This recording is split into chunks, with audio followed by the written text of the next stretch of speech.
On this week's episode, I speak with nutritionist Jay Gulinello on how processed vegetable oils drive disease and the benefits of eating animal-based foods, as well as the narrative against it. Let's check it out. Thank you for joining me today for another episode of Hunger Hunt Feast. With me is Jay Gulinello. Welcome, Jay. Appreciate you coming on again. Jay's a repeat guest. He has a master's degree in nutrition, as well as being a certified nutrition specialist and a functional nutrition therapy practitioner. So he's got a broad array of nutrition bases covered. Jay, again, thank you for coming back on. You might know him as Perpetual Health Co. on Instagram, if you don't recognize his name.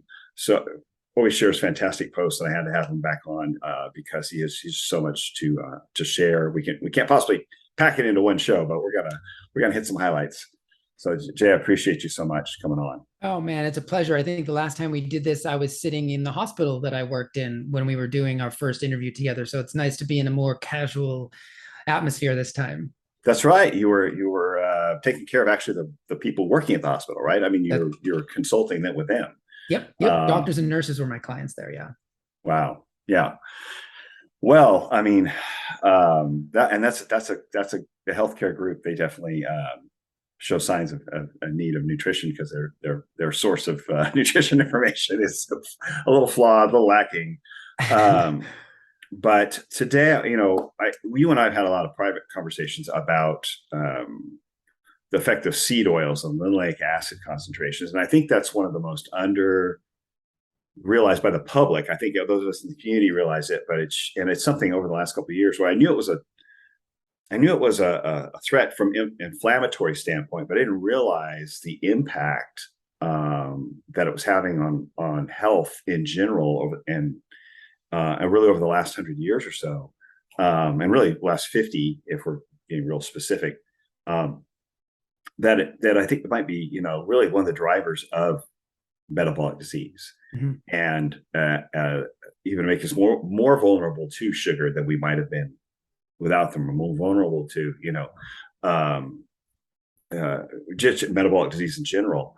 But you've had some great insight on this subject that I had never heard before, as far as its concentrations in the body. If you could maybe help unpack that a little bit, like linoleic acid's impact on in high concentrations. Obviously, we need some small amount of it, but high concentrations in the body. What are you seeing the impact of that?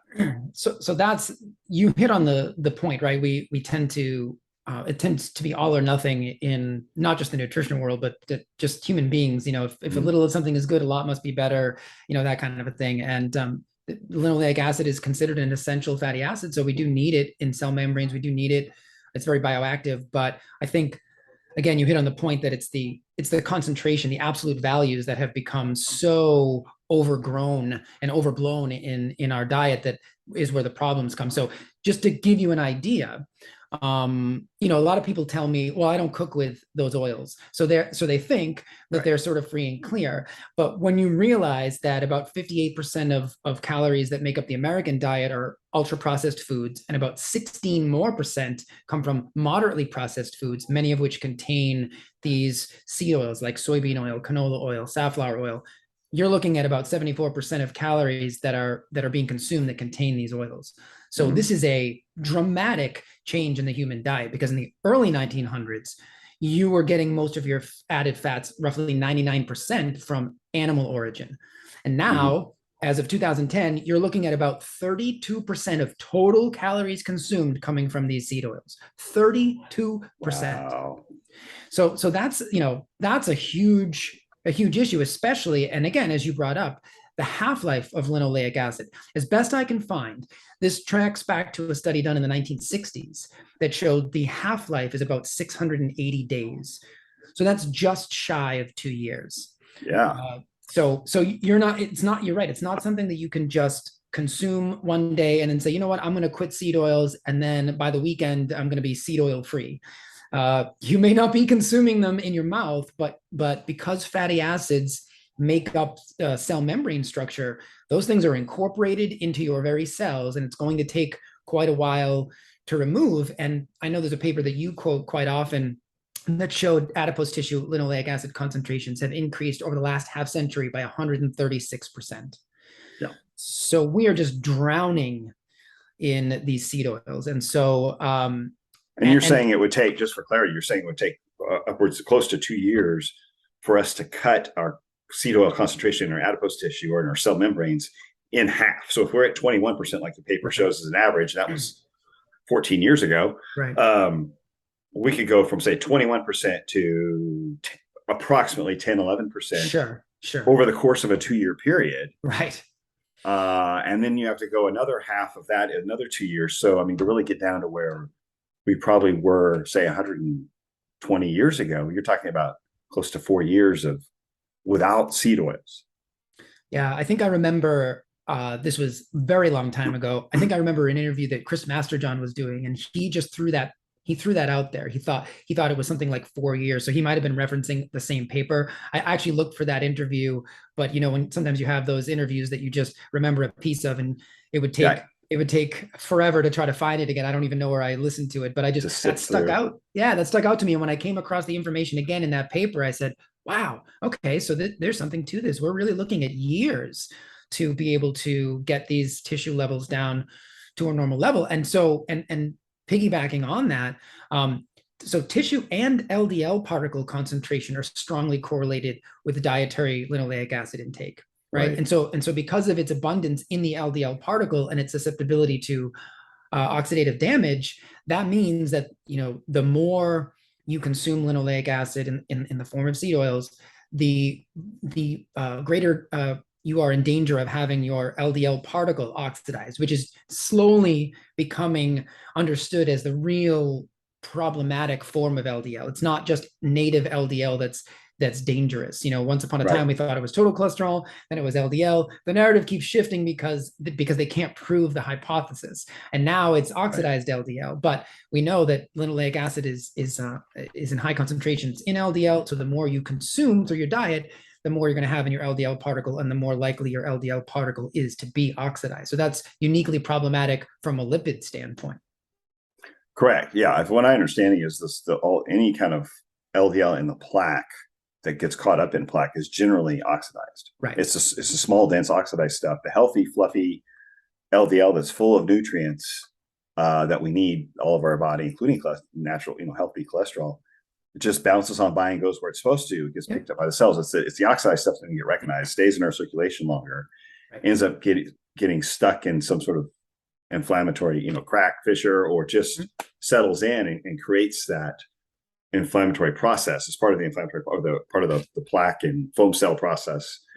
So you really can't have plaques or LDL and plaques from a saturated fat, which wouldn't oxidize. I mean, it would have to have some level of enough omega-6 in there for it to be oxidized, I would guess, generally speaking. Right. It's a lot more difficult to oxidize saturated fats. And then monounsaturated fats would be in the middle, and then polyunsaturated fats, just because of their chemical structure having more double bonds available for oxygen binding, are more susceptible to oxidation. And so that's why cooking, with these oils is uniquely dangerous too, which is what all the fast food restaurants do.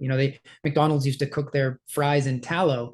I think it was who was that famous chef back in the day, female chef. I'm blanking on her name, but I remember she complained because when McDonald's changed from beef tallow to soybean oil, probably, that they didn't taste the same, and now they're uniquely dangerous. Because they produce all kinds of byproducts from the heating of the vegetable oils, and they're heated repeatedly. Julia Childs, that was who I was thinking. Oh, it was Julia Childs. Oh, wow. Yeah. I didn't realize. Yeah. Yep. So, well, I think every restaurant uses these oils. I don't think anybody cooks with butter or even olive oil because they can't afford it. And I think we don't have enough supply for every restaurant to use it. So they're using soybean or canola usually. Yeah. So if you're eating at restaurants and you're eating processed foods, it doesn't matter whether you're physically buying those clear bottles and going home and cooking in them, you're still consuming these oils, which is why I tell people, call the restaurant ahead of time, find the one or two restaurants. Like there's one local restaurant to me that I know doesn't use them. And so when I go out, which is rare, that's where I go.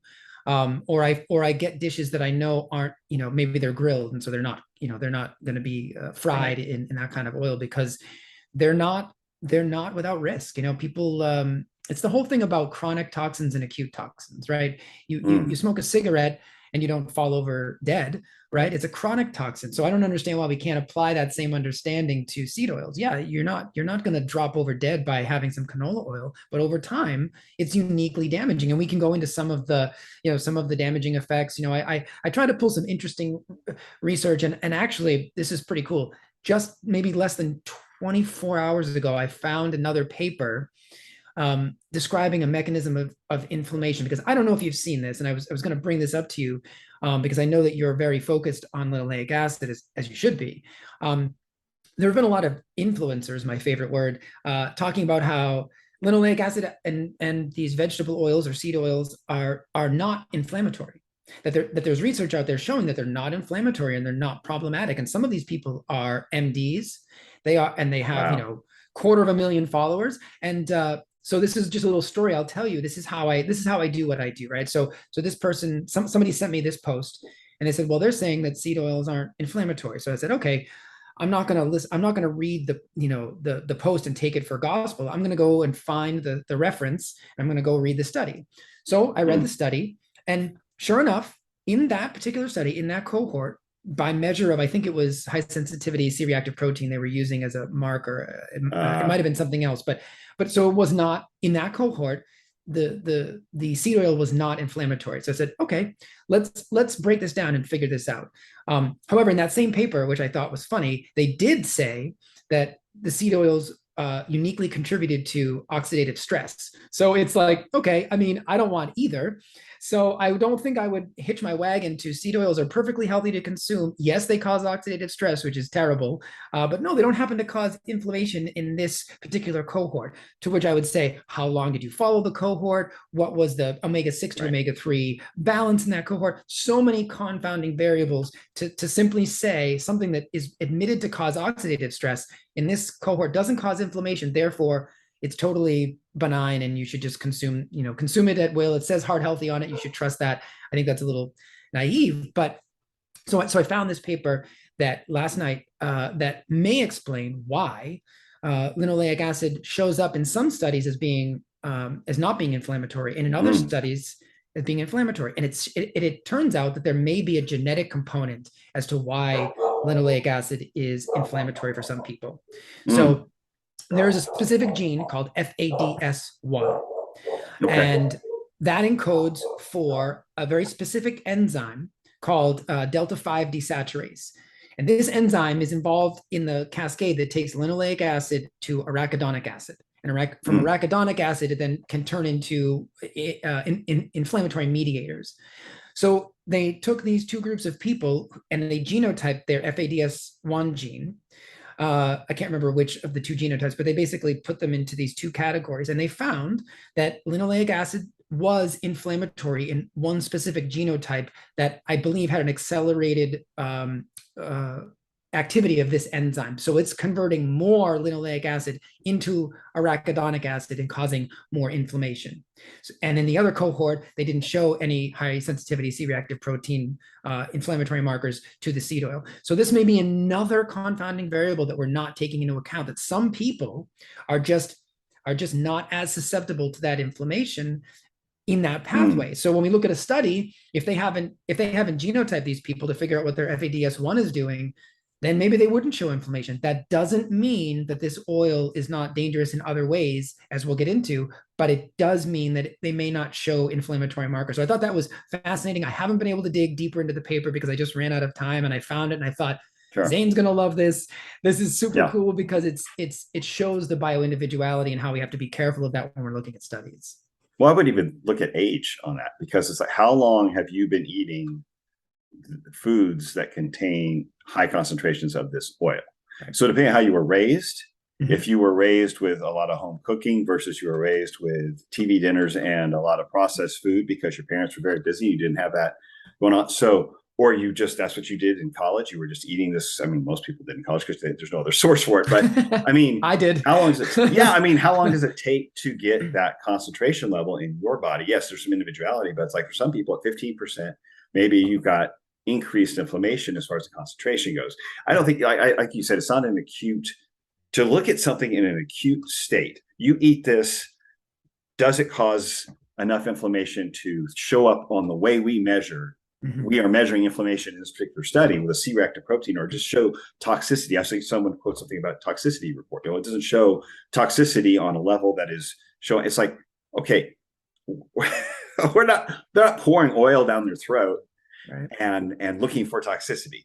They're eating something within a food that builds up over time, and at some point, someone at 15% concentration of their adipose tissue, and someone else might take 25% concentration of adipose tissue to start getting some downside. Yeah, we don't know. That's the thing, is we don't know, but there is some bioindividuality where someone may be more resistant to it, just like with sugar. Like, yeah, I have the ability to consume probably more carbs than the average person. Part of that's my activity level, some genetics, whatever. I don't, because I know the downside of that, but yeah, I could handle it and stay somewhat lean. That's part of my genetic, but we all have it. There's always a tipping point at someone, for everyone, where that concentration or the amount of it may vary, but it still has that effect. It's not like my blood sugar doesn't go up. It's not like my insulin levels don't go up. Right. It's just they come down faster.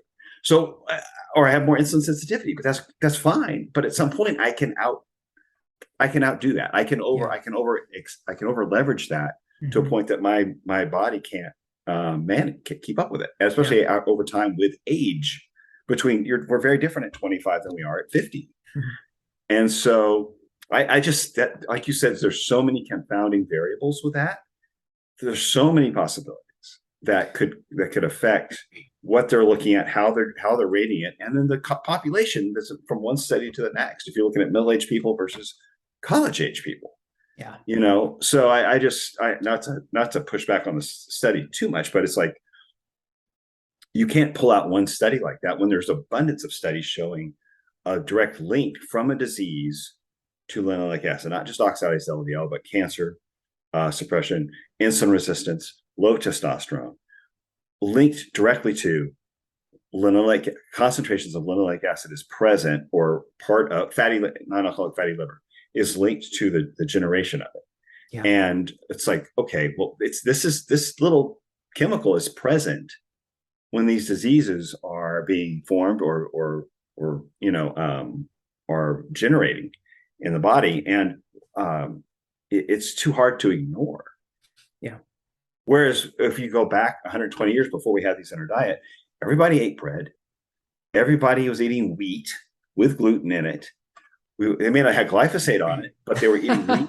They were baking breads. They were making pies. They were eating potatoes, for goodness sake. I mean, everybody's eating potatoes. Sure. That was how they survived. And so it was a very balanced, if you want to call it balanced, but that was a very balanced diet. Yeah, they were maybe more active, but we ate these foods prior to this last century and a half, or century, I suppose, and without heart disease, without type 2 diabetes being even like 1% of the population suffering from it.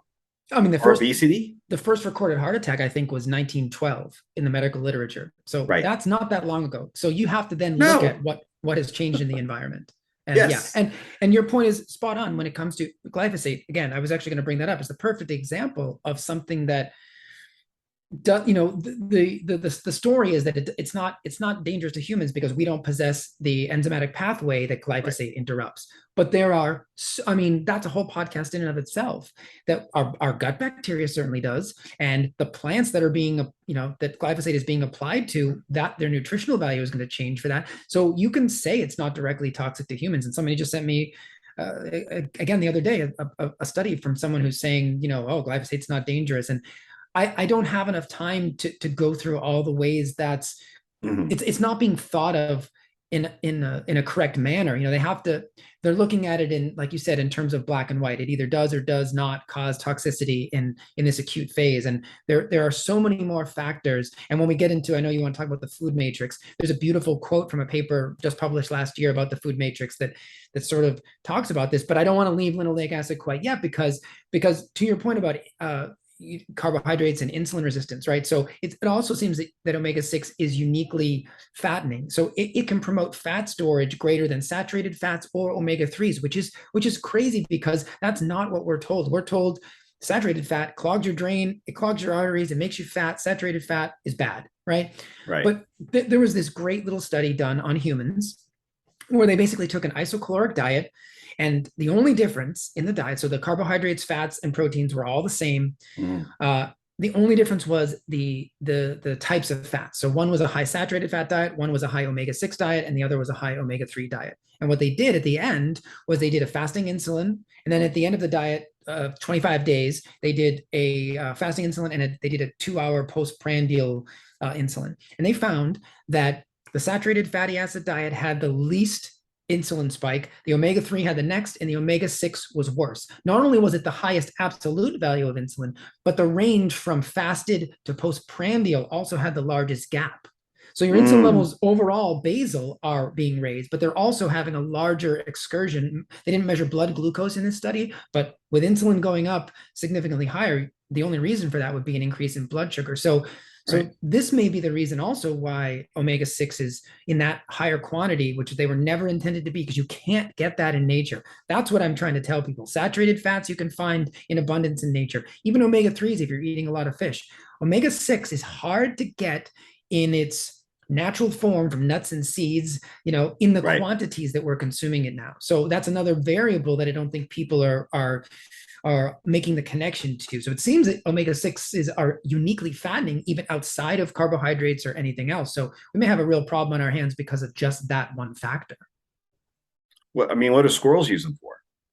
To fatten up for fatten winter. Up for the winter. Yeah. Every fall, when the nuts are falling off the trees, they're available, usually August, September, they're gathering them, they're eating them there, and you can watch squirrels, they fatten. Now, some of that's hormonal based on their cycles. It starts getting cold, they do that, but it's like they were meant to get through a period of starvation. Yeah. For survival. And that's what they do with squirrels. They, you have that omega-6 fat with a little bit of carb, and you're off to the races when it comes to putting on your winter coat. And I mean, it's it just seems like like you said, we have in nature, there's a distinct use for it, but it wouldn't have been available 12 months out of the year. Probably it might have been a storehouse, and you ran out if you were, by spring, or like, screw it, there's meat now. I'm tired of eating these nuts. And I mean, it's if you think in terms of history and when we would have eaten them and when they were available, and then a supply of them, that they weren't shipping them across the globe, right? When we didn't have these problems, and now that we do, it's not the nuts, and I'm not saying it's the nuts, but that's one of the primary fats in a nut is the omega-6. It's our primary source for it in nature. And in nature, it had that distinct benefit for winter, for nut eating animals and even and humans. So I mean, it's not a stretch. It's not a stretch that omega-6 is part of a fattening process when it's appropriate, but in a much smaller scale.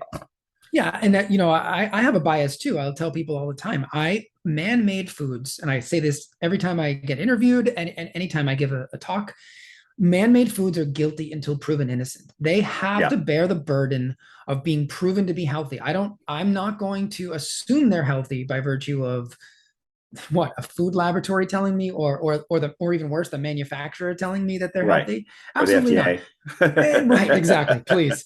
I mean, no, they are guilty until proven innocent. And that is the prudent way to approach medicine, nutrition, everything. We have to have humility, and we have completely lost it because we get so in love with humans' ingenuity, and our ability to, and don't get me wrong, that is a fantastic thing, but proceed with caution, because there are, again, before we leave the omega-6 thing, just to talk about how uniquely damaging to the mitochondria it is, right? And the mitochondria, the mitochondrial theory of disease and aging. I mean, that it may be that everything comes down to electron flow through the electron transport chain and energy generated through the mitochondria. And the more that diminishes, the sicker we get, the cells begin to die. So there's a possibility that anything that is uniquely toxic to the mitochondria is also going to be uniquely damaging to the human organism. And so omega-6s have this ability to, this is such a cool paper that I found. Omega-6s have a unique ability to impact two parts of the mitochondria that are specifically designed. I don't want to, usually I have visual aids, so this is going to be a little bit difficult. So I won't go too much into the weeds because I want people hearing it to be able to understand. But the way energy is created is hydrogen protons are basically pumped in the mitochondria. They're pumped into the intermembrane space. They create a proton gradient, and then those hydrogen protons eventually are pumped through the final step in electron transport through, it's called ATP synthase, and that generates ATP, which is the energy of life. That's like the super high level. So if you want that gradient to exist so that those hydrogen protons fall through ATP synthase, you need to maintain membrane integrity in order to keep those protons where they belong until they are ready to generate energy.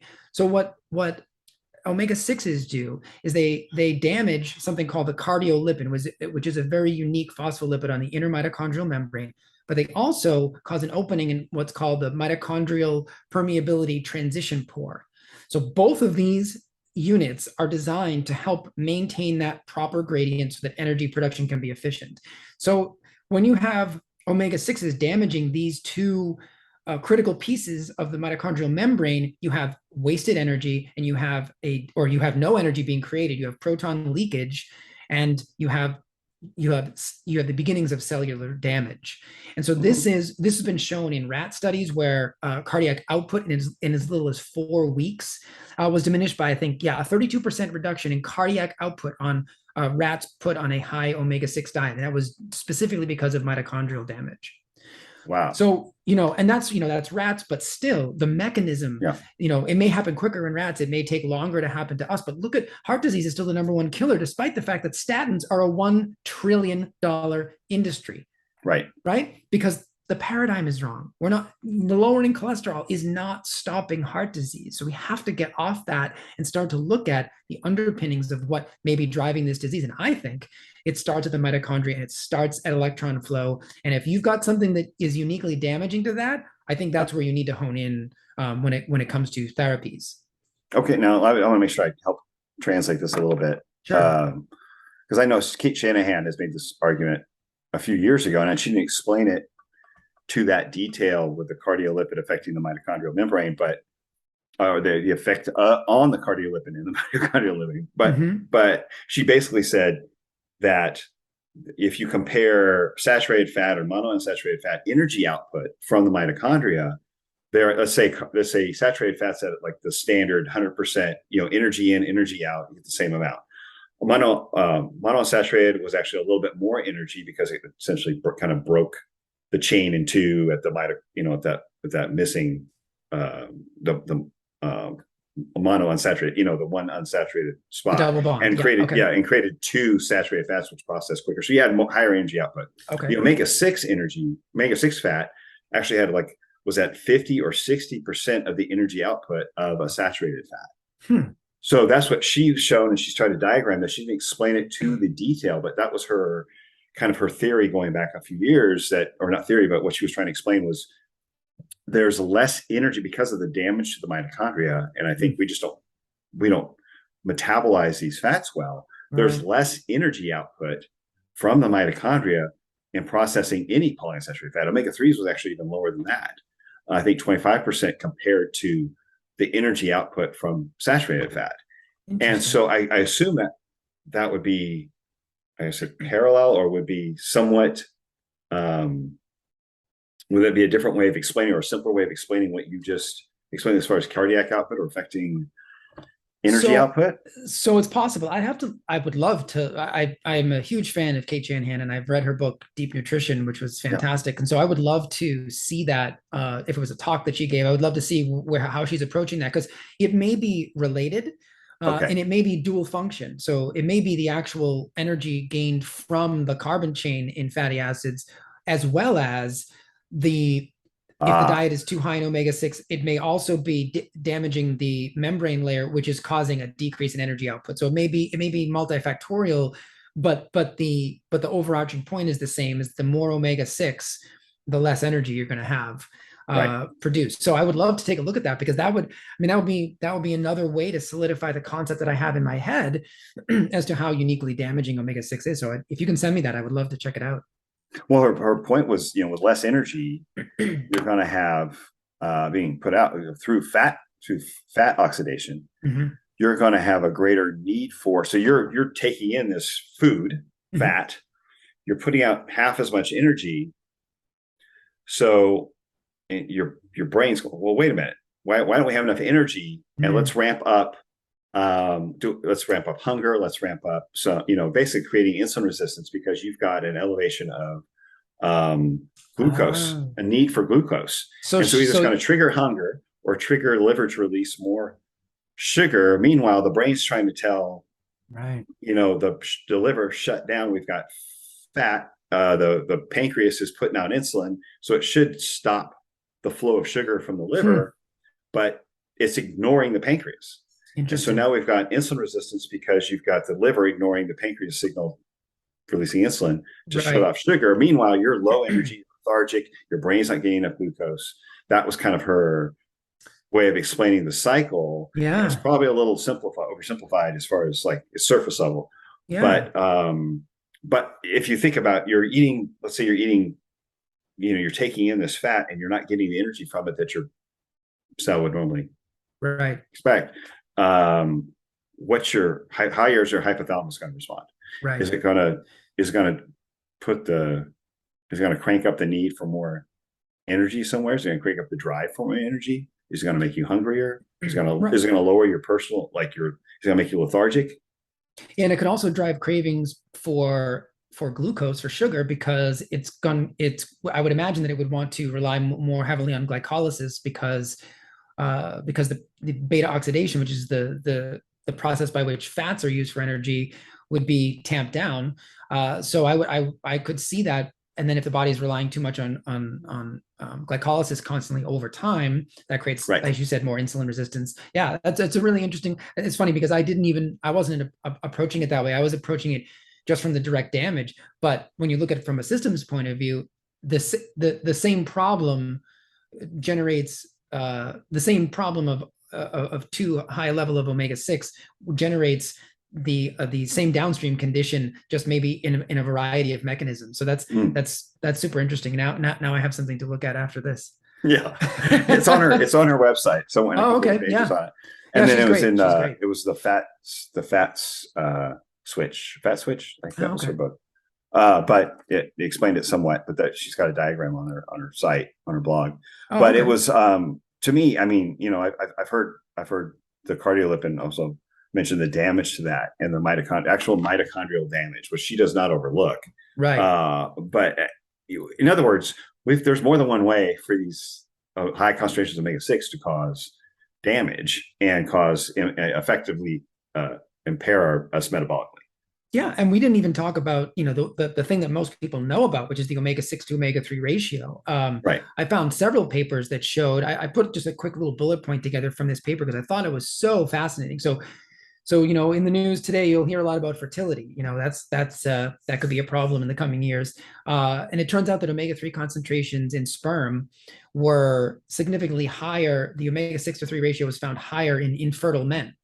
So that's where, men Mm. could be damaged by an omega-6 to 3 ratio. That's, and I don't know if we talked about this before, but in hunter-gatherer days, the estimate is that we were between 1 and 4, 1 and 4 to 1 ratio. Now, conservatively, we're 15 to 1, 20 to 1. I've seen papers showing us as high as 25 to 1. Obviously, that's going to be individual based on your diet.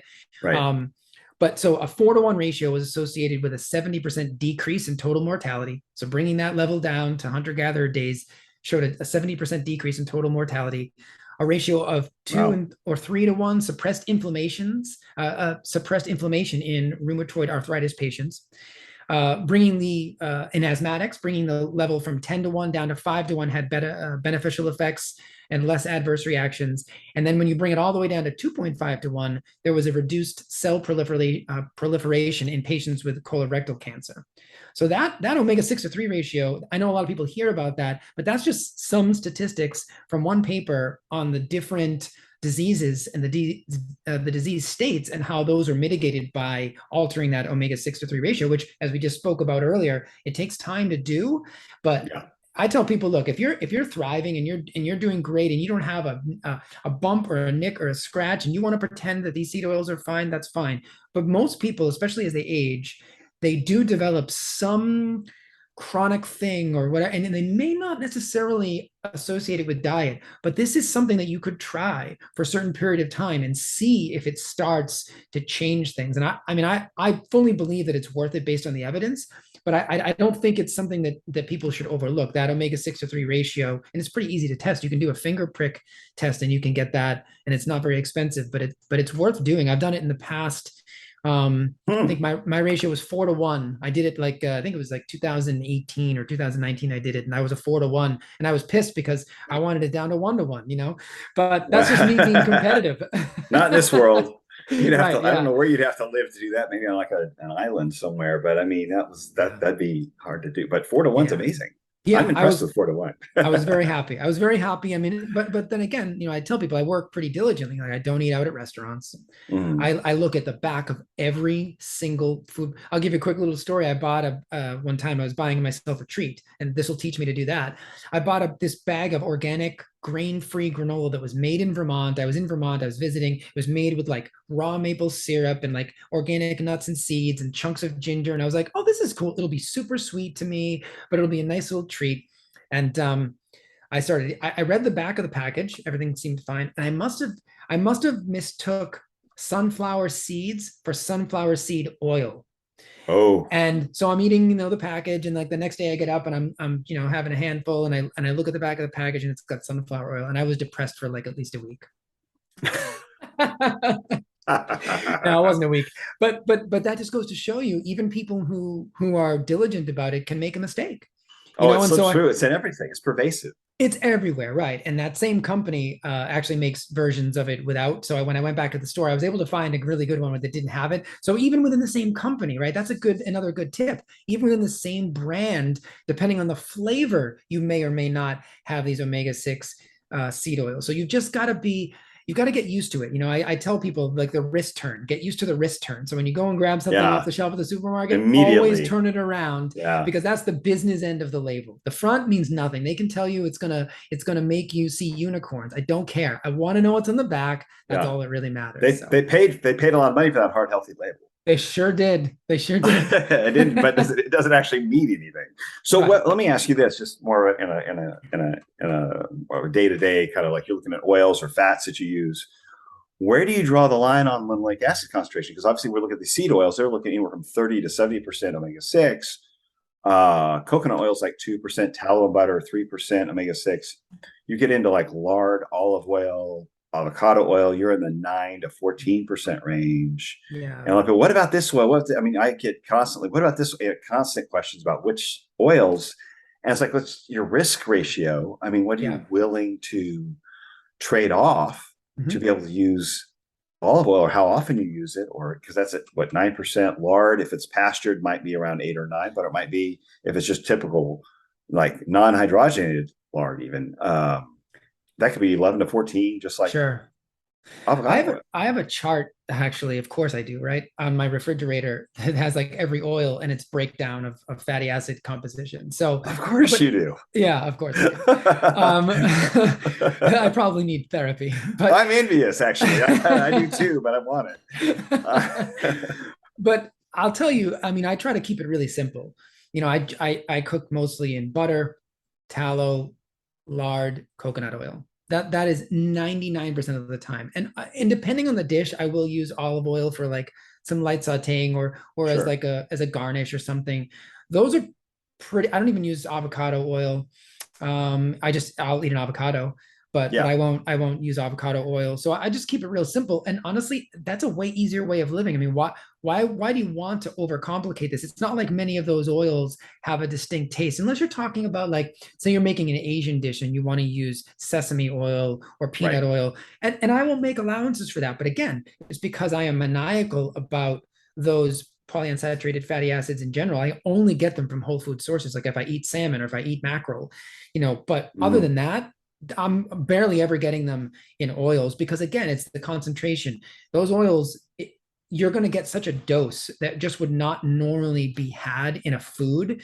So I just make it real Right. simple and just strip it down to like a hand. I only have coconut oil, olive oil, and butter or lard in my refrigerator at any given time. I don't have anything else. So there's really no need for me to think about any of those other oils. I wouldn't I Gotcha. wouldn't even think to use them. So Yeah. No, I get it. I get it. Because yeah, I mean, they're in so pervasive, but I just didn't know where, as far as cooking goes, where some yeah. people are like very narrow, and I just thought, was curious where you drew the line. It's very similar to what I do. Yeah, simplify your With life. Make it really easy for yourself. It's just like, Yeah, there's way too many things to think about in the world. Just simplify your life. yeah, I agree. It's got to be saturated to me at room temperature for the most part for me to even Yeah, like really think about using on a regular basis. And olive oil, something for a little extra flavor, which I might put in with butter if I'm searing something, sure, or sure. but it's rare that I would use it. But if you need something liquid, And I'll tell you, um, I think that James D. Nicolantonio, and I've heard this from several other researchers, that actually give olive oil a pass because of the polyphenol content that actually can help. So it's an antioxidant and it can protect the oil from oxidation. So that cooking with olive oil, there's a little bit of controversy there, and some people will right. say, well, it's cut with other oils, and there's some evidence to support that, but there's also other evidence that says that study was flawed, and so it's a little bit of a hit or miss. I mean, I what I do for olive oil, just to give people a tip, I always look for single source olive Mm, oil and as local as possible, because you do want to minimize the travel time. You want, they have olive oils that tout the fact that they're from multiple countries, and I just think, well, that's probably not good, because you've got this oil now coming from all these different countries, and how is it right. shipped and how is it. So I want single source, as local as possible. I get one from California that's single source, which is great. You just do the best you can when it comes to olive oil, but it seems that there's some controversy. I use it. I mean, I'm Mediterranean. That's my Sure. heritage. So I love olive oil. I don't use it as much as I used to, but that would be the one I would say, if you're gonna talk about, it's actually a fruit, so Right. you can still cold press it. So it's still in the realm of, I think it's totally acceptable to use. I think it's fine as long as you're getting a good quality olive oil. You can even have them tested. I know some researchers who go crazy and they send them out to labs to have them tested, and some of the brands come back a-okay, and some of them come back not so okay. So it's Right. just it's like you said, it's a risk ratio, how much you want to take that chance. If you really love olive oil, then spend the extra money to get a really nice olive oil and just use it sparingly.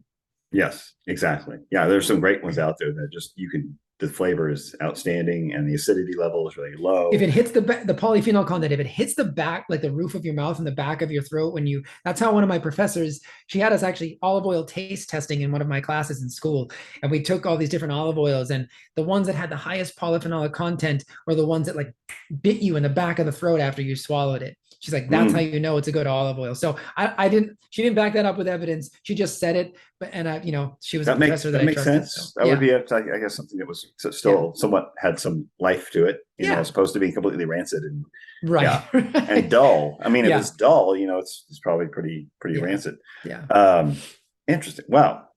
Well, man, we really beat linoleic acid up. So that's Can I give you one last point on that absolutely too? do it. My favorite two studies were the Sydney Diet Heart Study and the Minnesota Coronary Oh Experiment. yeah. They were two of the most rigorous studies done, because they weren't epidemiological in nature. They were interventional. They took a group and they gave people linoleic acid, and they had another group where they gave people saturated fat. And despite in both studies, now, if this doesn't tell you everything you need to know, these studies were done in the 60s, late 60s, early 70s. And it took until 2013 for the Sydney Diet Heart Study and 2016 for the Minnesota Coronary Experiment for all the data to be finally be analyzed and come to light. Why? One of the researchers said, because from the Minnesota Coronary Experiment, he said, we were just so disappointed in the way they turned out, meaning the data. And what it found was that despite the reduction in cholesterol that, yes, linoleic acid will give you, most likely by oxidizing the LDL in your body, which is terrible, but it'll show a lower serum level on the blood draw and everyone thinks you're healthy. But despite this lowering of cholesterol, the people who had despite the greater reductions in serum cholesterol, they actually had a higher rate of mortality than the people on the saturated fat diet who didn't have the reduction in cholesterol in both of those studies. So, I mean, to me, and we don't even do studies like this anymore. So those were those were the death knell for replacing corn oil, safflower oil, any of those omega-6 oils with saturated fat. It kills people sooner. So that I love to throw that out to people. They hid the data for generations. The story behind those two studies is incredible. But again, despite the reduction in serum cholesterol, the people died earlier. That's all you need to know. Those all-cause mortality. Yes, that's the biggest part of this. Am I going to die early? And if you can have low cholesterol all you want, but if you die early, who cares? Congratulations. You are in a coffin with low cholesterol. Congratulations. Exactly. No thanks. Yeah.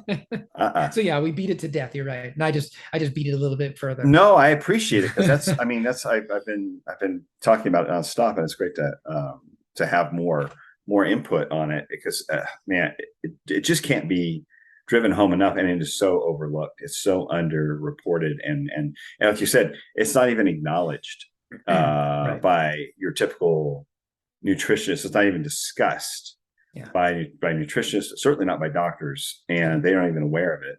And so it's definitely something, and we're called conspiracy theorists. I mean, by talking about oils, it's like it's a processed food. Wow, how big of a conspiracy could it be? Did you see that story in Vice recently that compared? I don't think they use the term. I'm using the term seed oil deniers. Yes. To Bitcoin enthusiasts. I don't know how the author drew that correlation, but you're reaching when you start making these completely unrelated parallels and somehow trying to tie them together as if no, we're looking at data that other people refuse to look at, and again, making a man-made food or a man-made product prove itself rather than just extolling its virtues by so it's amazing to me how people don't want to look at data. They just want to be comfortable in their narrative, and it's just it's silly. It's silly at this point. We have plenty of data to look at, so it's time that we start having honest conversations. Absolutely. And I think what brings omega-6 to a forefront more than anything, I think, is the push for a plant-based diet that we're seeing right now, because if you get rid of saturated animal fat, you're not left with much else. I mean, you've got a little monounsaturated fat out there from like olives and avocado, and then you're left with a lot of omega-6 for fats. And then it's the food, any of the food you're going to be eating is going to be mostly processed. Right. It's going to have the omega-6, high concentrations of omega-6. So we've got a plant-based narrative being pushed, saturated fat being demonized, which is only going to push omega-6s, to the forefront, even more so to the forefront of our diet.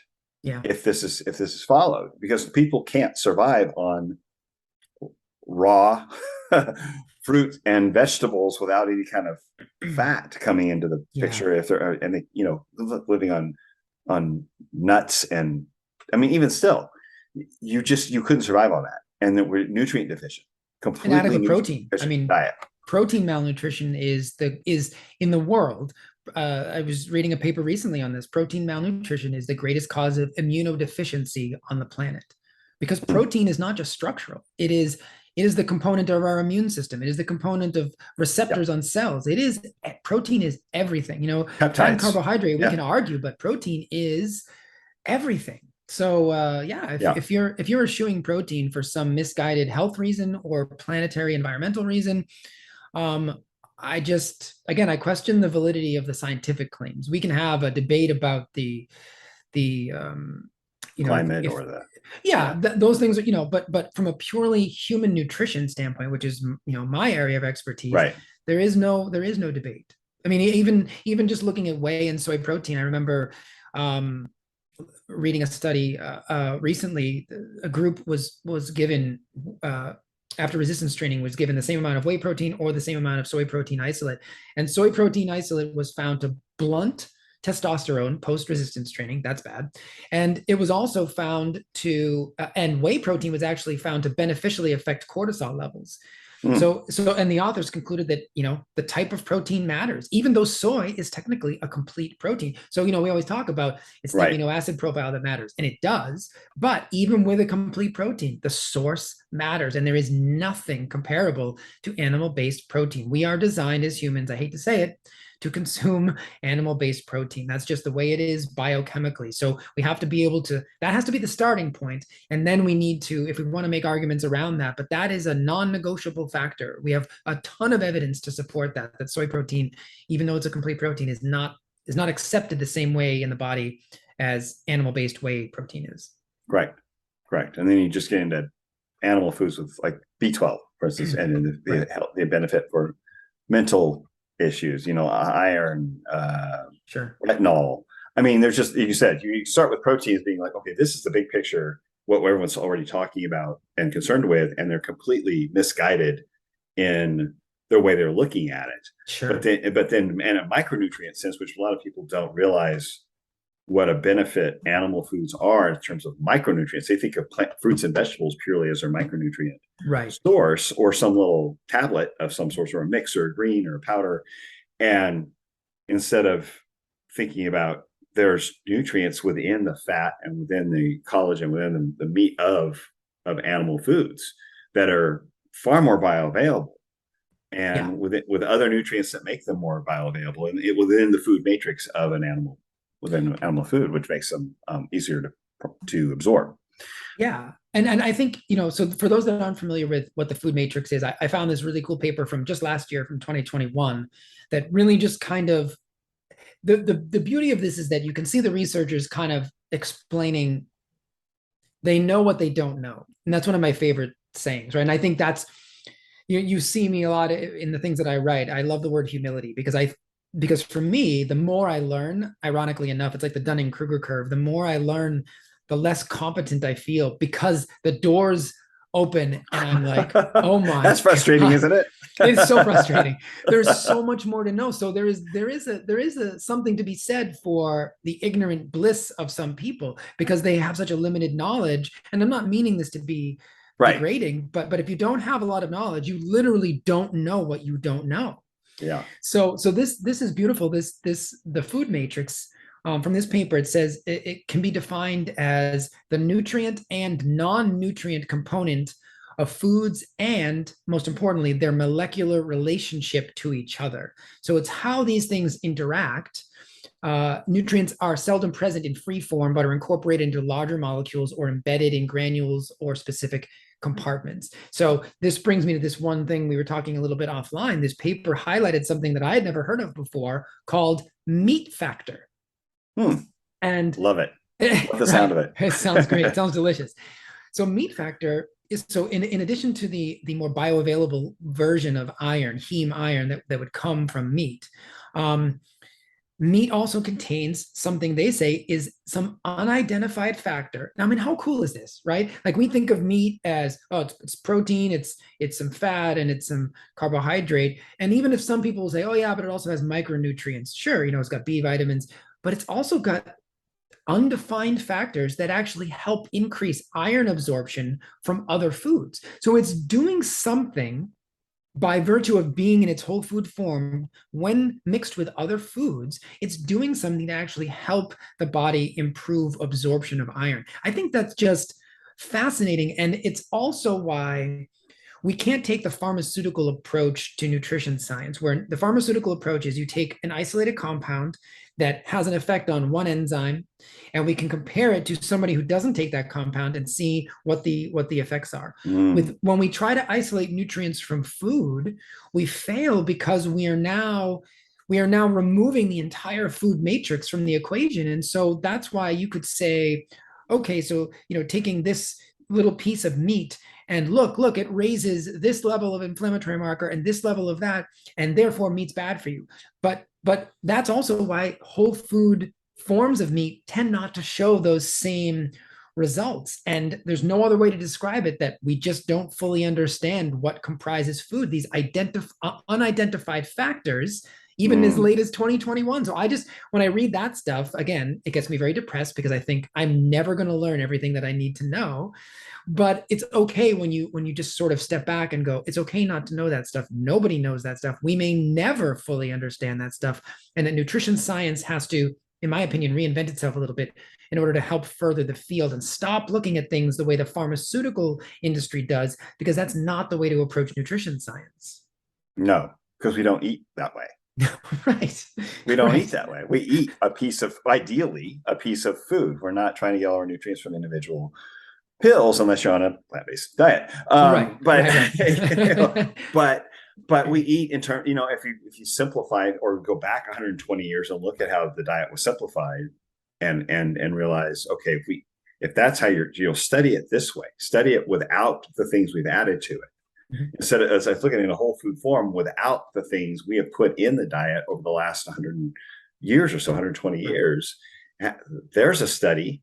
I mean, or how about our lifestyle? Yeah. Of just let's extract all of these additives and see if the original diet from as close to us really as 1890, let's say, was effectively keeping us, well, how I say this, it wasn't causing metabolic disease. We still had illnesses, which we've effectively, got rid of with antibiotics, and we have sanitation and clean water and bathrooms and these kind of things that keep us from those kind of diseases that used to really affect us. Yeah. But we've created a whole new slew of them through our food system that did not exist. Yeah. That did not exist 120 years ago.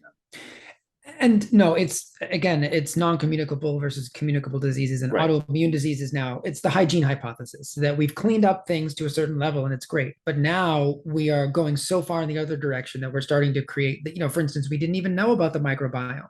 So once upon a time, it was thought that the human body needs to be sterile.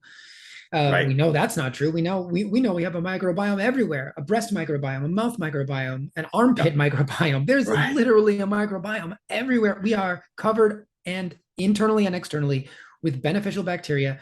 We live on this planet in a symbiotic relationship, and we need to learn to exist in that paradigm. And I'll take one more step back and go towards, so we talked about meat, but let's, there was one of my favorite studies done on eggs that the headline read, and I remember doing a post on this back in I think it might've been back in 2019, about eggs being tied to type 2 diabetes in men and women. And I remember reading the paper, and I just thought, this can't be true, right? So I read the paper, and this is speaking to my point about how we need a revamp in nutrition science. So yes, it turns out that the egg consumption in men and women was associated with higher rates of type 2 diabetes. But what they didn't control for, think about this, in the women who had a higher risk, those women also that ate more eggs also smoked more, ate more trans fat, exercised the least, and just ate more calories per day. And in the men who had the greatest association of high egg consumption to type 2 diabetes, they also drank the most alcohol and smoked the most cigarettes. And they didn't control for any of those things. So to have all those confounding variables and say, yep, must be the eggs, this is what I mean. Couldn't possibly be the McMuffin. we cannot do nutrition science this way, because what we're doing is we're destroying our field. We're losing credibility the same way the pharmaceutical companies are starting to lose credibility in the year 2020, 2021, 2022. People are beginning to see through, even if you don't have an education or a background in that. You can see with your eyes objectively that anytime something is being hidden, you should start to look for nefarious purposes. And so, maybe the funding of that study was by somebody selling, pharmaceutical drugs, and they just want more, who knows, or maybe they're selling, plant-based egg, substitute. I don't know, but there's something afoot when you have, to your point about the plant-based push, and we have this White House meeting next month as we're recording this. We're at the end of August, and beginning in September, the White House is doing some summit on nutrition for the first time in 50 years. And the head of the summit is somebody who just came out from the he just came out with this food compass. I don't know if you've seen it. Yeah. It's been Oh making yeah. the rounds, basically telling people you're better off eating Lucky Charms than you are eating whole eggs. And if this is, Mustafarian, is that his name? yes, that's his name. From Yep, he's from the dean Tufts. of Tufts. Yeah. Tufts. And that's Yeah. a school I almost went to, Zane. That was one of the three schools that I was entertained. Thank God I didn't go there because I would have been kicked out. And there's no way that dean and I would have gotten along. But, No way. it's, yeah, yeah. And he's the head of this summit. So and when you look at I hate to say this, but when you look at his resume, his conflicts of interest are vast. Food companies, pharmaceutical companies, the Bill and Melinda Gates Foundation, the Rockefeller Foundation, they all, to the tune of millions of dollars, pay for his research. So when he tells you to eat more Lucky Charms, of course he's going to tell you that. But you can't take people like that seriously. You have to have, and I think most of the public will realize that an egg is healthier than a box of Lucky Charms. So, I would hope. yeah. So, I mean, even the most uneducated people will look at that and go, well, that doesn't seem to make a lot of sense. And so, we're just doing ourselves a disservice by continuing down this road, by not accepting our faults from the 50s and 60s and some of the research that needs to be scrapped. We need to go back to the drawing board. We need to create more robust studies. We need to look at foods in their whole forms, and we need to be honest with ourselves and sort of, detach from the corporate funding that's been pushing the plant-based agenda, but also pushing, and in my opinion, an agenda that's driving disease and not driving health. Correct. With such an outlandish narrative that foods we ate prior to these diseases being part of our culture, our society, the foods we ate most of the time are now causing these things. Right. Yeah, natural foods that came from another mammal, or a bird, or it's just like that. Wait, why didn't this happen prior to then? Why can't we just look at this in a bigger picture of over 200 or 300 years of a food affecting disease, or food affecting and what we ate, and what was present then? Why can't we go a little bit of history, a little bit of I'll tell you, your point is spot on, and I don't know if you've heard me talk about this before, but we did know what to eat once upon a time. I always go back to the 1930s, and the League of Nations, which I guess sort of later became the next incarnation became the UN, but right. But they used the work of the American biochemist E.V. McCollum to tell us what to eat. And he was much more, so he created a list of what he coined the term. And I want to bring this back because I really do think this is the future of nutrition. He was brilliant, and he was a biochemist. So he didn't have any industry conflicts. He was just looking at how food interacts with the body. And he said, we need to consume from this list of what he called protective foods. And that list of protective foods, you're never going to guess: meat, fish, eggs, milk, leafy vegetables, and fruit. That's it. That's on the list. And then he said, what also he says we should stay away from were milled grains, refined sugars, and foods low in vitamin and mineral value. I mean, the guy in 1935 had it figured out. We already knew how to eat. And it wasn't until the introduction of the dietary guidelines and we thought we could outsmart nature, and the heart attack of Dwight D. Eisenhower in 1955 that drove Ancel Keys to decide that he wanted to be the hero, and he decided that saturated fat and cholesterol were causing disease, and all of the cascade of events that happened. But the truth is, we did know how to eat. It was extremely intuitive. It made the sense that you're talking about, that larger zoom out picture of, well, we're just eating foods that either grow in the ground, grow in a bush, run around, the prairies, and if we just stick with that, even today, we can reclaim our health. But this is the whole thing. And this is why I do what I do, is to try and simplify things for people. Every time someone asks me what to do, I try to give them the most boiled down version that I can, because there are, I don't want to talk to somebody about the inner mitochondrial membrane unless they really want to hear about it, because they're going to go, what the hell are you talking about? Just tell me what to eat. And then you can go, okay, protective foods, right? And here, put it on your refrigerator. Here's the list. Just eat from this list. And I promise you things in your life will change. I promise. Yeah. I've yet to see it not happen for someone who just goes by that list. Yeah. So, it's been overcomplicated, but I try to tell people it's not nearly as complicated as you think. It's just industry wants it to be complicated. Correct, because Yeah. then you can sell them a more complicated solution. And no, if they don't understand A plus B, what the chain, you're Yeah. thinking with it, then it's easier to convince somebody. If Yeah. it's confusing, it's much easier. It's like here's then they give the simple answer that's all wrong. Hmm. But yeah, and we Can see you this imagine with living in a time where there was no goldfish crackers? Like if you were one of those people living at that weird time where like all of a sudden these foods got introduced into the market and you go to the grocery store and you're like, what is all this stuff? This isn't real. Even if you brought somebody back, like you said, from like 1910, right? yeah, Before Crisco was invented, before any of this stuff hit the market, and they go into a supermarket today, they would probably think you dropped them on an alien planet. And it's where's a the food? hundred years ago. Where's the food? Why is all the Right. food on the outside? What's all this stuff? What's all the space on the What's all inside? this other stuff? What's all this other stuff? Yeah, it's in neat boxes. Yeah, looks colorful and I, yeah. I mean, it's really, you'd think whole food. I mean, really whole food. If you ate whole food, you would save yourself a lot of trouble just right really. there. Single ingredient food. Yeah. And if you're going to add something, as you added it. If you're going to mix something, if you want to ferment it, I mean, there's a lot of benefit to, not to get complicated, but fermenting vegetables. If some of Yes. the anti-nutrients are someone's sensitive to that, whether autoimmune issues or Hmm. like that.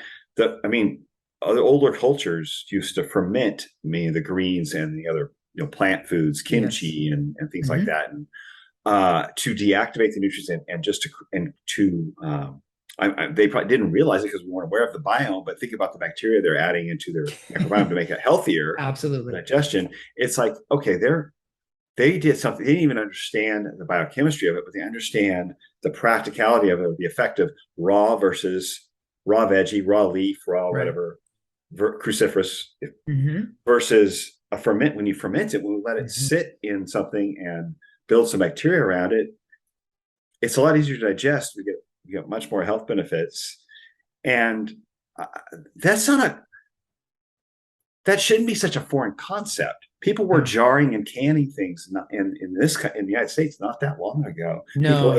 ate, No. sauerkraut, and I mean these are cultural foods that were part of our culture. I mean within the last couple of 100 years, let's say, easily, and Yeah. and we were missing that completely. Like that has almost disappeared from most people's diet. It's funny. I have sauerkraut with almost every meal. It's some kind of fermented. I get raw goat kefir from a local farm. Yeah, Yeah. and I'll tell you something. This is my one anecdotal story. But when I was an allergy baby, so when I was born, I was allergic to everything, and I mean everything. I lived on carrots and goat's milk for the first 2 years of my life because I couldn't eat food. I couldn't eat anything. Right. So Wow. later on, so that dissipated. But later on in life, I had terrible allergies to cats and environmental allergies and all kinds of allergies. And oh boy, I guess now it would be 6 or 7 years ago that I started, not intentionally, just I love yogurt. I love sour. So Me too. kefir was really good to me, and sauerkraut was really good to me. And when I started consuming those foods on a regular basis, I'll tell you right now, as we have this podcast, I don't have any more allergies. I have none. Wow. I can even be around cats, which I was the guy that could go into your house. And if you had a cat, even if there was no evidence of a cat, right? There were no litter boxes, there was nothing. I could walk into your house and in 5 minutes tell you, oh, you have a cat, don't you? Because I could feel my chest tighten, the stuffy nose, the watery eyes. I don't have any allergies anymore. And Wow. so I can only attribute that to a massive amount of gut healing, introduction of probiotics into my system through the raw goat kefir, which is, and I've seen some studies on the benefits of goat kefir and in its raw form and what kinds of things it can do. It can even, in some cases, it can help with lactose intolerance. I mean, Mm. it's just it's a small miracle, and it's just really cool when you start to understand that our ancestors had it figured out, and they Mm. may not have known why, to your point, but they knew that it made them feel a certain way, or they knew, passed down from generations, that people tended to get, have less disease or have less, physical issues when they consume the food this way. I mean, the process must have been amazing over the hundreds and thousands of years they had to figure it out, right? I Mm-hmm. mean, just think Correct. about that, because they didn't have the scientific rigor we have today, but they figured it out. And it's something that I think we need to bring into a modern world.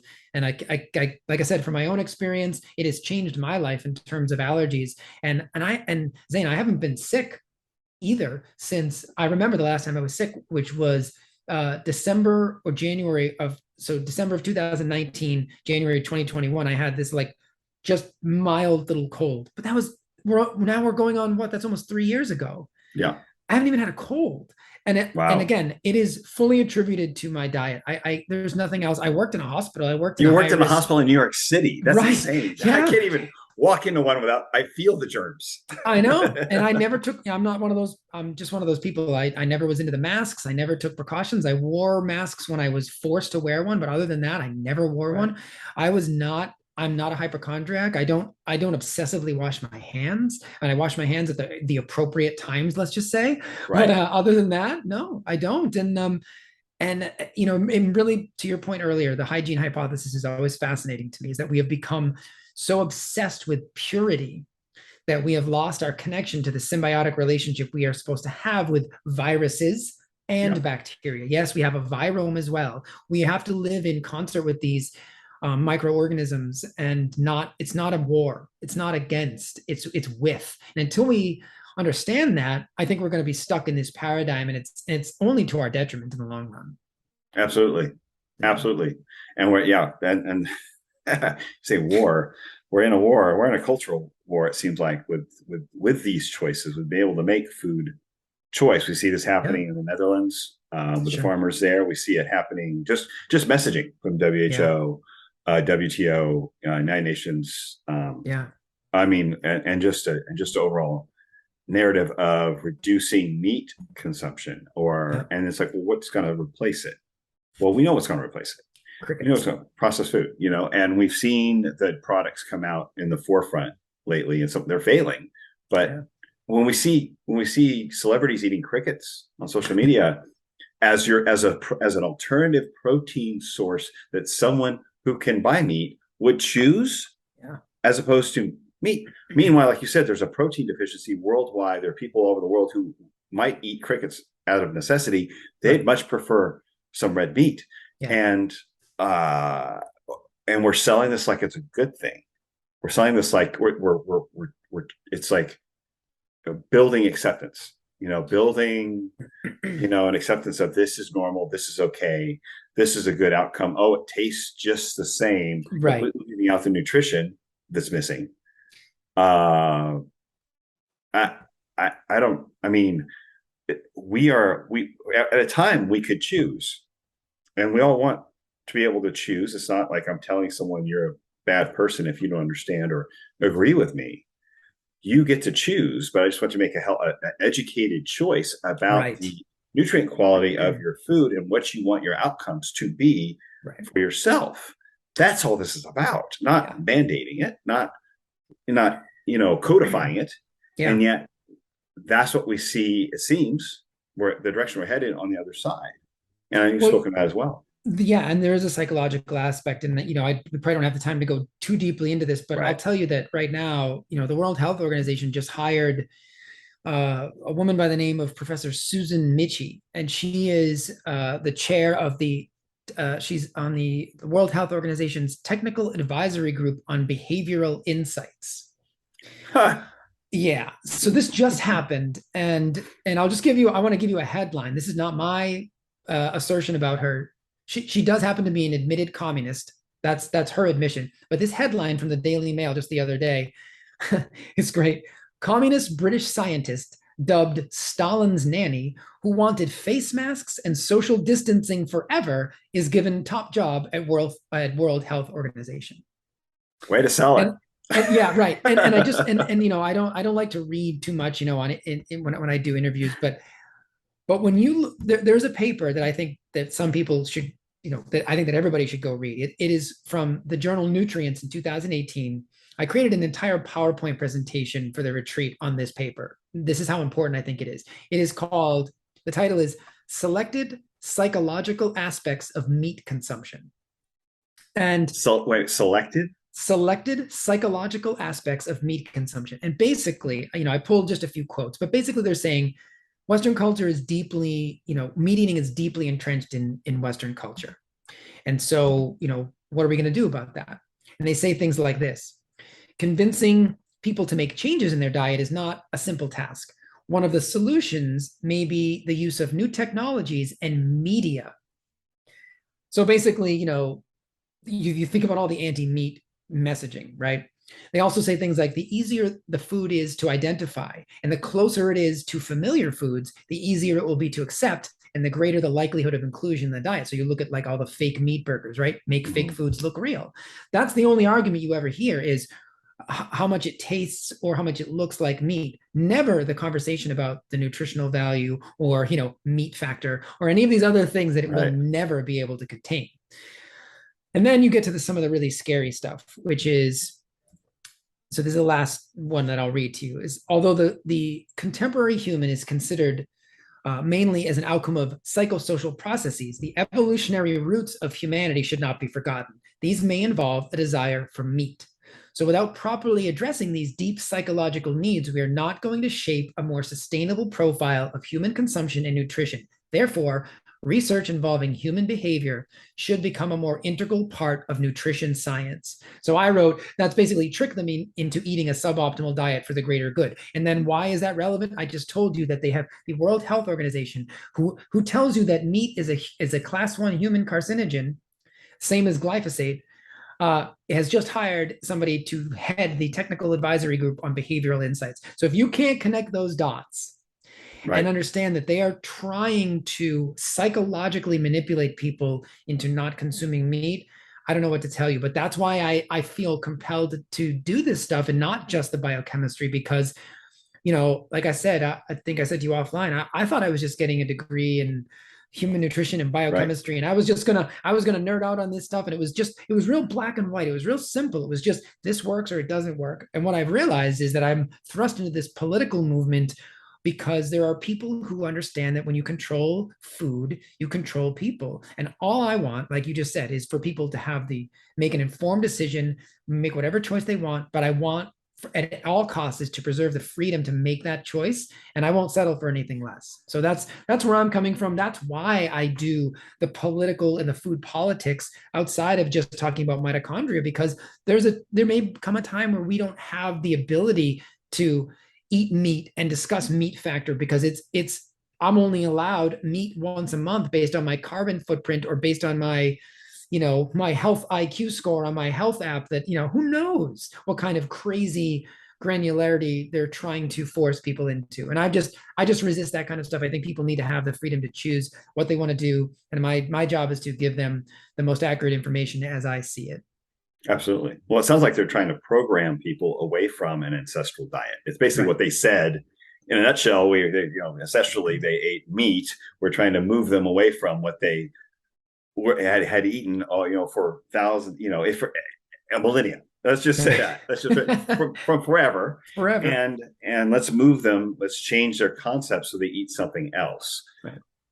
And that doesn't throw up red flags somehow. So but we're truly reprogramming to consider food that we would not have eaten 200 years ago. They didn't exist 200 years ago.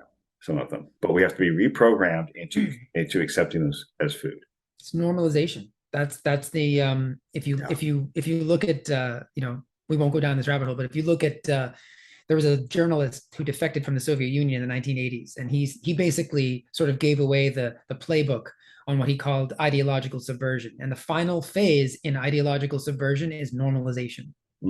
So once you normalize something, people then start to let's say it without saying it. Over the past 2 years, some of the things that have been normalized, you actually get people arguing with you, even if it's against their own best interest, because they have been programmed to see this as normal. Right. They could be being harmed by a certain therapy, but they'll still argue for it because the messaging is so profound. And it's so clear and it's safe and effective no matter how much it's not. So I think if you really want to dig into that, look up, I think his name is Yuri Bezmenov, and the ideological subversion, the 4 stages of ideological subversion. Those stages are what's at play right now. And we are trapped between stages 3 and 4. And if we don't do something, it's going to become normal, and people like you and I are going to be the outliers and the conspiracy theorists and the crazy people, even though what we're saying is rooted in hard provable, objective, empirical data, and it doesn't matter Mhm. anymore. And that's And a bit of dangerous. history. And a whole lot of history. Yeah. Yeah, no, it's true, and we can't say it. I mean, as we've seen, we can't always say it on openly on social media. We can't, Yeah. we can't say it there. So there's that is, and I think that's part of the normalization is you bring down the one voice and elevate another, and that's what you hear most of, and or completely cancel, if you will, Yeah. somebody and try to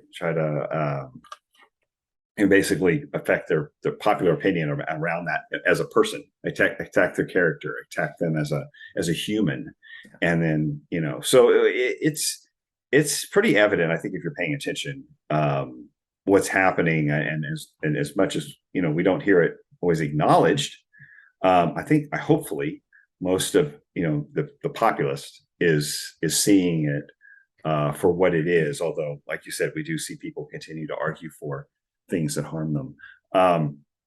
Wow, we've covered a lot, Jay. A Well, I lot. want to talk about you for a second. You. I know you've escaped from New York, so to speak. At the moment, yeah, I'm not there at the moment, but yeah, the escape is imminent. You're escaping from New York. Congratulations. Your snake. I forgot his name. You're old enough to just barely old enough to remember the movie. But you've got an event coming up in October where you get to share some of this with some people. Tell us a little bit about that. So yeah, so October 6th through the 9th on Martha's Vineyard in Mm, Massachusetts. Yeah, so ultimately the goal has always for me has always been to buy a piece of land up in the northeast of the country in the US because it's just one of the most beautiful landscapes all year round. You get foliage in the fall, you get snowmobiling in the winter and some beautiful mountain caps. In the summers, you get hiking and lake swimming and all that kind of stuff. So there's nothing, I might be biased because I grew up there, but there's nothing like the northeast of this country all times of year. So the ultimate goal is to create an education center where all the things that we talked about today, you can come to this retreat and get full immersion therapy. So we can talk about the mitochondria, we can talk about all these things, but then you get food cooked for you. You get to mm, experience grounding and light therapy and cold therapy and all the things that we talk about. You get to actually experience them in real life, and hopefully you take home when you go home, you take home some of those tips and tricks on how to incorporate this into your real life. And so since I don't have the land yet, it's currently in process. I really wanted to do something in 2022 because we've been so removed from human connection for the past mm. 2 years. So before the year ended, I thought, I found this myself, my business partner. Actually, she found the place, but this great little I'm not going to call it a cottage because it's really like a mansion with room for up to 20-25 people. Little plot of land, right? Obviously, it's on Martha's Vineyard, so it's right near the ocean where we're going to have people come and stay. You're going to have nose to tail chef cooking for you the entire weekend. Wow. You're going to get to do you're going to have some live seminars, like we'll do here, like some of these presentations that I've done that I've talked a little bit to you about today. Then you're going to get a chance to go outside and have some of these exposures in real life. You're going to get movement.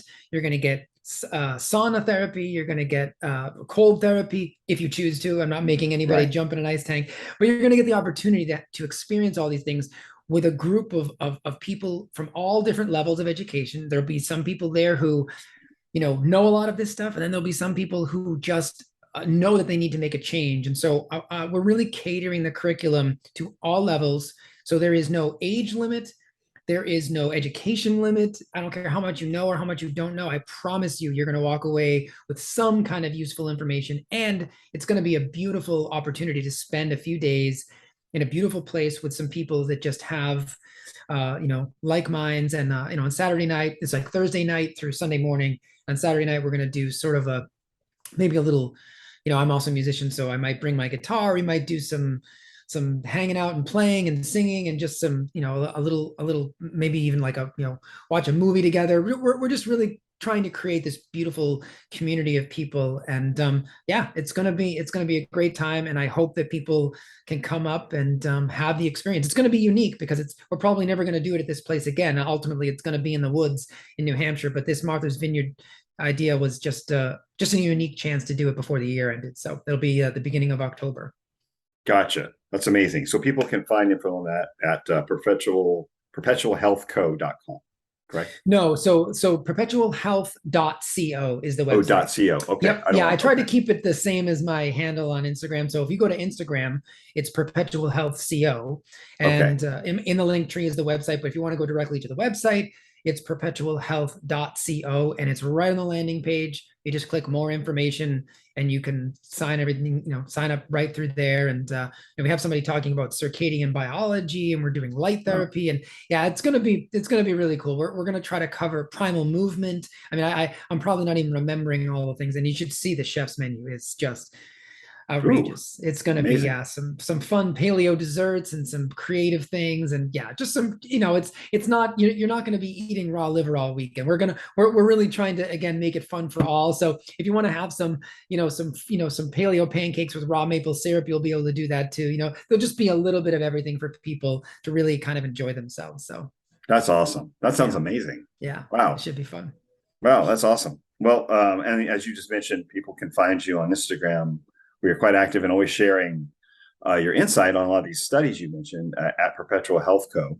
on Instagram. And I've learned so much and give fodder for further investigation, further searching from your posts. I really enjoy them and always enjoy talking to you because I learned so much. So thank you again for coming on here. I look forward. I'm going to get this out before your event, so people can should come out this coming Monday. So so people have a chance to hear about it, to engage. I know you probably have a limited. How many people are you going to have up there? I mean, what's your? So we have a little bit of wiggle room. We're shooting for 20. This is a break even kind of thing. Like, we're not making any money off this because the house is relatively expensive. So we're taking it out of pocket. We just said, if we get 20 people, we break even. So 20 is what we're shooting for. But if more people signed up, we could just like kind of combine some rooms, and we could probably get closer to 25, 26. But it's relatively limited just because of the facility at the moment. But and I appreciate that. Zane, I love sharing stuff is what I love to do. And so when people tell me they learn from what I do, and I really do make it's like a job for me. I try to post every single day, and it's a lot of work, but it's the reward and hearing what people have to say, and that it's helped people, and that it gives people ideas for what they do, makes it totally worth it. And it's my pleasure to always share time with you and with anybody. I love doing this. I love talking to people, and I love educating people. So it's definitely, the feeling is mutual, and it's definitely my pleasure. Awesome. Appreciate it. And well, good luck on your move to New Hampshire. You're escaping to New Hampshire, correct? Yes. That's amazing. Live free or die, right? Yeah. I mean, can you get any better than that motto? I mean, that was a selling point right there. 180 degrees from New York. Absolutely. So that's like live encaged and die. Too long. So yeah, well, you did your time. I did. You're out of parole. You're ready for some freedom. Well, awesome, Jay. Thanks again, and I look forward to talking to you more on Instagram.